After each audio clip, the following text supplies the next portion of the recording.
ಇದರ ನಡುವೆ ಪರಮೇಶ್ವರ್ ಒಂದು ಗಂಭೀರವಾದಂಥ ಹೇಳಿಕೆಯನ್ನು ಕೊಟ್ಟಿದ್ದಾರೆ. ಕೆಪಿಸಿಸಿ ಅಧ್ಯಕ್ಷರ ಬದಲಾವಣೆಗೆ ಸಂಬಂಧಪಟ್ಟಂತೆ ಈಗ ಲಾಬಿ ನಡೀತಾ ಇದೆ. ಈ ವಿಚಾರ ಮೊದಲಿಗೆ ಹೇಳ್ಬಿಡ್ತೀನಿ.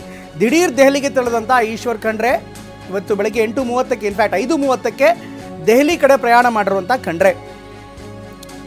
ಬೀದರ್ನಿಂದ ಹೊರಟಿರುವಂಥ ಈಶ್ವರ್ ಖಂಡ್ರೆ ಸಾಕಷ್ಟು ಡೆವಲಪ್ಮೆಂಟ್ ಆಗ್ತಾ ಇದೆ ಅಂತ ಸಿದ್ದರಾಮಯ್ಯನವರು ದೆಹಲಿಯಲ್ಲಿ ಇರುವಂಥ ಸಂದರ್ಭದಲ್ಲಿ ಕೆಪಿಸಿಸಿ ಅಧ್ಯಕ್ಷರ ವಿಚಾರ ಕೂಡ ಮುನ್ನೆಲೆಗೆ ಬಂದಿದೆ. ಈಗ ಈಶ್ವರ್ ಖಂಡ್ರೆ ಅವರ ಹೆಸರು ಕೂಡ ಕೇಳಿಬರ್ತಾ ಇದೆ ಕೆಪಿಸಿಸಿ ಅಧ್ಯಕ್ಷರ ಪಟ್ಟಕ್ಕೆ. ಹೀಗಾಗಿ ಕೆಪಿಸಿಸಿ ಅಧ್ಯಕ್ಷರ ಬದಲಾವಣೆ ವಿಚಾರಕ್ಕೆ ಸಂಬಂಧಪಡುತ್ತೆ ಹೈಕಮಾಂಡ್ ಜೊತೆಗೆ ಮಾತುಕತೆ ಏನಾದ್ರು ಮಾಡ್ತಾರಾ? ಮುಖ್ಯಮಂತ್ರಿ ಸಿದ್ದರಾಮಯ್ಯ ಇರುವಂಥ ಹಿನ್ನೆಲೆಯಲ್ಲಿ ಕ್ಯಾಸ್ಟ್ ಕಾಂಬಿನೇಷನ್ಸ್ ಕೂಡ ನೋಡಬೇಕಾಗತ್ತೆ. ಅತ್ತ ಮುಖ್ಯಮಂತ್ರಿಯಾಗಿ OBCಯ ಸಿದ್ದರಾಮಯ್ಯನವರಿದ್ದಾರೆ, ಈಗ DK ಅವರು ಕೆಪಿಸಿಸಿ ಅಧ್ಯಕ್ಷರಾಗಿದ್ದಾರೆ. ಹೀಗಾಗಿ ಒಕ್ಕಲಿಗರು ಅಥವಾ ಲಿಂಗಾಯತರಿಗೆ ಸ್ಥಾನಮಾನ ಕೊಡಬೇಕು ಅಂದರೆ ಯಾರಿಗೆ ಕೊಡ್ತಾರೆ? ಈಗಾಗಲೇ ಒಕ್ಕಲಿಗರಾಗಿ DCM ಇದ್ದಾರೆ, ಅಧ್ಯಕ್ಷರಾಗೂ ಕೂಡ ಇದ್ದಾರೆ. ಇದರ ಜೊತೆಗೆ ಲಿಂಗಾಯತರು ಅಂತ ಬಂದಾಗ MB ಪಾಟೀಲ್, ಈಶ್ವರ್ ಖಂಡ್ರೆ ಇಂಥವ್ರ ಹೆಸರು ಬಂದಿತ್ತು. ಈಗ ಈಶ್ವರ್ ಖಂಡ್ರೆ ಅವರು ಹಿಂದೆ ಕಾರ್ಯಾಧ್ಯಕ್ಷರಾಗಿ ಕೂಡ ಕೆಲಸ ಮಾಡಿದ್ರು. ಈ ಹಿನ್ನೆಲೆಯಲ್ಲಿ ಈಗ ಅವರ ಹೆಸರು ರೀ ಇನ್ಮೇಲೆ ಮನೆ ಕೆಲಸಕ್ಕೆ ಹೆಲ್ಪ್ ಮಾಡ್ಬೇಕು ನೀವು. ಯಾಕೆ ನಿಂಗೆ ಎಲ್ಲರ ಕೆಲಸ ಸಿಗ್ತಾ? ಕೆಲಸನ ನೋವೇ ನಾನೇ ಬಾಸ್ ಆಗ್ತೀನಿ. ಬಾಸ್ ಅದೇಗೆ? ಬಾಸ್ ವಾಲ ಬಿ ದ ಬಾಸ್ ಕೂಡ ರೇಸ್ನಲ್ಲಿ ಮುಂಚೂಣಿಯಲ್ಲಿದೆ. ಇದರ ಜೊತೆಗೆ ಸತೀಶ್ ಹೆಸರು ಕೂಡ ಇದೆ. ಸತೀಶ್ ಜಾರಕಿಹೊಳಿ ST ಸಮುದಾಯದ ಪ್ರಬಲ ನಾಯಕ, ಜೊತೆಗೆ ಸಂಘಟನಾತ್ಮಕವಾಗಿ ಕೂಡ ಸಾಕಷ್ಟು ಪ್ರಭಾವ ಇರುವಂಥವ್ರು, ಜೊತೆಗೆ KPCC ಕಾರ್ಯಾಧ್ಯಕ್ಷರಾಗಿ ಕೂಡ ಕೆಲಸ ಮಾಡುವಂಥ ಅನುಭವ ಇದೆ. ಈ ಎಲ್ಲ ಕಾರಣಗಳಿಂದ ಅವರು ಕೂಡ ಅಧ್ಯಕ್ಷರ ರೇಸ್ನಲ್ಲಿದ್ದಾರೆ. ಆದರೆ ಅಧ್ಯಕ್ಷ ಸ್ಥಾನ ಬದಲಾವಣೆ ಆಗತ್ತೆ ಅನ್ನುವಂಥದ್ದಕ್ಕೆ ಯಾವುದೇ ದೃಢತೆ ಅಥವಾ ಖಚಿತತೆ ಖಂಡಿತವಾಗ್ಲೂ ಇಲ್ಲ. ಈಗ ಭೇಟಿಯಾಗಿದೆ ಸಿದ್ದರಾಮಯ್ಯ ಮತ್ತು ರಾಹುಲ್ ಗಾಂಧಿ ಅವರ ಭೇಟಿ. ಇದು ರಾಜ್ಯದ ಬೇರೆ ಬೇರೆ ವಿಚಾರಕ್ಕೆ ಚರ್ಚೆ ಆಗಿದೆ. ಸಹಜವಾಗಿ ಏನಾಗುತ್ತೆ ಇದೆಲ್ಲವೂ ಕೂಡ ಮುಂದೆ ನೋಡಬೇಕಾಗತ್ತೆ.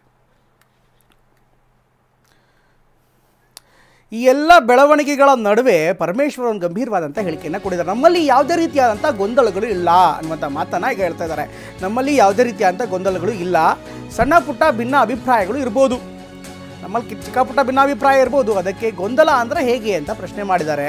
ಕೆಲವರು ಬದಲಾವಣೆ ಆಗಬೇಕು ಅಂತಿದ್ದಾರೆ, ಮತ್ತು ಕೆಲವರು ಬದಲಾವಣೆ ಬೇಡ ಅಂತ ಹೇಳ್ತಿದ್ದಾರೆ. ಹೀಗಾಗಿ ನಮ್ಮಲ್ಲಿ ಯಾವುದೇ ರೀತಿಯಾದಂಥ ಗೊಂದಲ ಇಲ್ಲ. ಇದು KPCC ಅಧ್ಯಕ್ಷ ಪಟ್ಟ ಸೇರಿದಂತೆ ಬೇರೆ ವಿಚಾರಕ್ಕೆ ಹೇಳಿರುವಂಥದ್ದು. ನಮ್ಮಲ್ಲಿ ಯಾವ ಗೊಂದಲ ಇಲ್ಲ ರೀ. ಕಾಂಗ್ರೆಸ್ ಪಕ್ಷ ಆಡಳಿತದಲ್ಲಿದೆ, ಗವರ್ನೆನ್ಸ್ ಮಾಡ್ತಾ ಇದ್ದೀವಿ, ಆಡಳಿತ ಮಾಡ್ತಾ ಇದ್ದೀವಿ, ಕಾರ್ಯಕ್ರಮಗಳು ಕೊಡ್ತಾ ಇದ್ದೀವಿ. ಏನೋ ಸಣ್ಣ ಪುಟ್ಟ ಡಿಫರೆನ್ಸ್ ಆಫ್ ಒಪಿನಿಯನ್ಸು ಡಿಫರೆನ್ಸ್ ಅಲ್ಲ, ಡಿಫರೆನ್ಸ್ ಆಫ್ ಒಪಿನಿಯನ್ಸು ಇರ್ತದೆ, ಸಹಜವಾಗಿರುತ್ತೆ.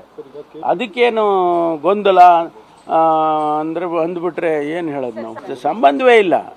ನಾವು ಅಲ್ಲಿ ಕಾರ್ಯಕ್ರಮಕ್ಕೆ ಹೋಗದೆ ಇರೋದಕ್ಕೂ ಇಲ್ಲಿ ರಾಜ್ಯದಲ್ಲಿ ಆಡಳಿತವನ್ನು ನಡೆಸೋದಕ್ಕೂ ಸಂಬಂಧವೇ ಇಲ್ಲ. ಕೆಲವರು ಬದಲಾವಣೆ ಆಗಬೇಕು ಅಂತಾರೆ, ಕೆಲವರು ಬೇಡ ಅವರೇ ಮುಂದುವರಿಲಿ ಅಂತಾರೆ. ಇದು ಇರೋದೇ ಅಲ್ಲ. ನಾನಿರುವಾಗಲೂ ಅದೇ ರೀತಿ ಇತ್ತು. ನಾನು 2ನೇ ಸರಿ ಆಗಬೇಕು ಮುಂಚೆ, 1ನೇ ಸರಿ ನನ್ನ ಟರ್ಮ್ ಮುಗಿದಾಗ ಇದೇ ರೀತಿ ಆಯಿತು. ಆವಾಗ ನಮ್ಮ ಸೀನಿಯರ್ ಲೀಡರ್ಸ್ನೆಲ್ಲ ಕರೆದು ಮಾತಾಡಿ ಇಲ್ಲ ಅವರೇ ಮುಂದುವರಿಲಿ ಅಂತೇಳಿ ನನಗೆ ಕಂಟಿನ್ಯೂ ಮಾಡಿದರು. ಈಶ್ವರ್ ಖಂಡ್ರೆ ಅವರು ಅಲ್ಲಲ್ಲ ಇರ್ಬೋದು, ಗೊತ್ತಿಲ್ಲ ನನಗೆ ಅದ್ರ ಬಗ್ಗೆ ಮಾಹಿತಿ ಇಲ್ಲ. ಆದರೆ ಇದು ಪ್ರಕ್ರಿಯೆ ನಡೀತಾ ಇರೋದು ಹಾಗೆ. Thank you.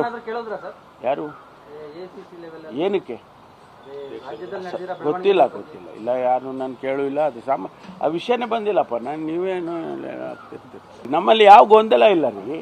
ಕಾಂಗ್ರೆಸ್ ಪಕ್ಷ ಆಡಳಿತದಲ್ಲಿದೆ, ಗವರ್ನೆನ್ಸ್